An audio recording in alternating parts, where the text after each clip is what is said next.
శ్రీకాకుళం జిల్లా కవిటి మండలం పెద్ద కరివానిపాలెం సముద్ర తీరంలో గురువారం రాత్రి భారీ అగ్ని ప్రమాదం సంభవించింది. రాత్రి 9:45 నుంచి 11 గంటల వరకు మంటలు చెలరేగి బీభత్సం సృష్టించాయి. ఈ ప్రమాదంలో సుమారు 8 మంది మత్స్యకారుల కుటుంబాలకు చెందిన బోట్లు, చేపల వలలు పూర్తిగా అగ్నికి ఆహుతయ్యాయి. ఈ ఘటనలో దాదాపు 1.50 కోట్ల మేర ఆస్తి నష్టం వాటిల్లినట్లు బాధితులు తెలిపారు. అగ్ని ప్రమాదం కారణంగా మత్స్యకారుల కుటుంబాలు తీవ్ర ఆందోళనకు గురయ్యాయి.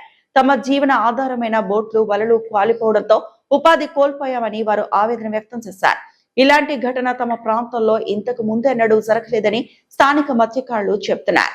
ప్రభుత్వం వెంటనే స్పందించి నష్టపోయిన కుటుంబాలకు ఆర్థిక సహాయం అందించి ఆదుకోవాలని బాధితులు విజ్ఞప్తి చేస్తున్నారు.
బెస్ట్